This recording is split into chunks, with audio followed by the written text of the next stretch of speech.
Alright, in this video we're going to take a look at how not to fin swim. We're going to see a lot of issues with this guy's form, so let's get into it. First off, one of the things you're obviously going to notice is he uses a lot of knees to try to propel himself through the water. So this guy is relatively new at trying to fin swim and has already done about 5 or 6 laps. He's trying to maintain a minute a lap pace, and you can tell his hip flexors are already kind of already smoked, and so he's trying to propel himself through his knees, which is not the way you want to do it. Although knees may seem easier to do, it's less efficient, and you're going to tire yourself more. So your power needs to come from your hips, and that's why we do so many flutter kicks. It's to strengthen up your hip flexors. So your knees, while fin swimming here, need to be either locked or near locked, and you need to point your toes through the whole fin swimming iteration. So second thing we're going to look at here is you'll notice the guy's trailing arm. It moves quite a bit all over the place. That's not helping him maintain a streamline effect, so he needs to lock that right down to his body. We'll take a look at his forward arm, and you also see that one's moving around a lot as well. It needs to really be locked in right next to his head and performing a knife edge so that he's getting through the water as quick as possible. So on top of that, his forward arm has one job and one job only, other than just maintain that knife edge. It needs to propel him off the wall as fast as possible. So I like to tell people, when you're approaching the wall and you hit the T coming up, you need to be thinking, I need to explode off that wall. And so that forward arm's job has one job only, is to grab that wall and throw yourself back the other direction. And you see he's not doing it. He's kind of resting a little bit, taking a second or two to get his composure and keep going. And a second or two each lap adds up quite a bit. So we'll explore how to get off the wall in depth in another video, but you can see here this is not how you do it. You don't approach the wall and then slowly push yourself off.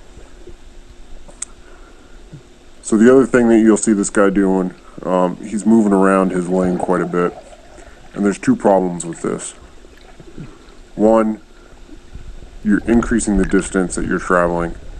If you can maintain a straight line as possible, you're going to decrease the distance that you're going.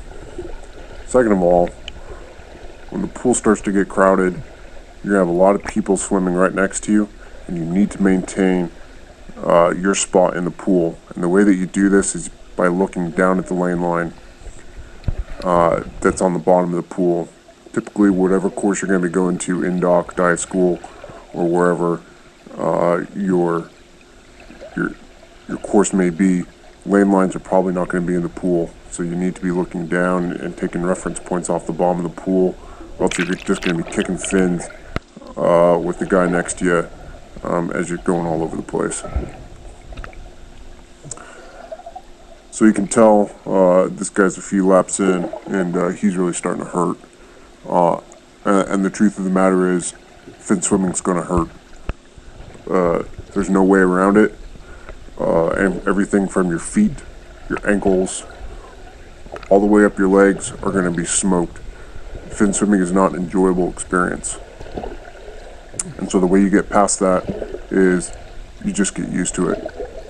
You have to get in the pool, and you have to put in the time of just swimming back and forth. Get your feet, your ankles, your legs used to the strain of fin swimming with these giant rocket fins on.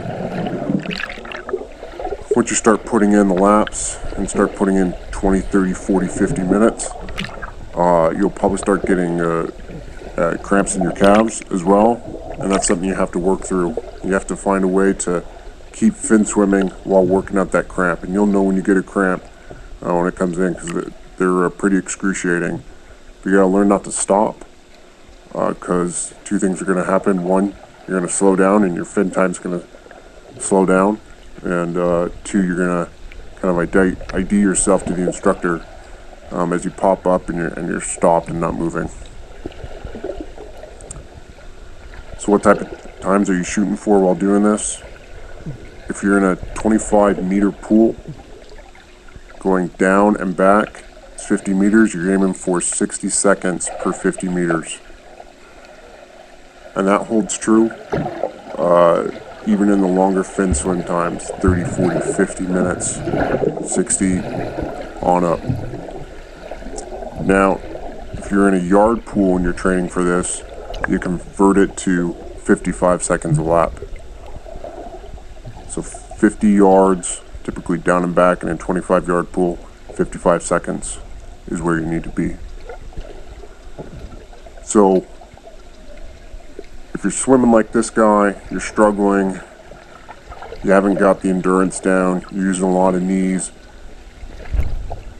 you're getting off the wall slow, and your arms are all over the place, you need to correct course. You need to strengthen up your legs, get in floater kicks, get in the pool, work on your technique, and get your lap times down under a minute a lap for the meters and 55 seconds for the yards.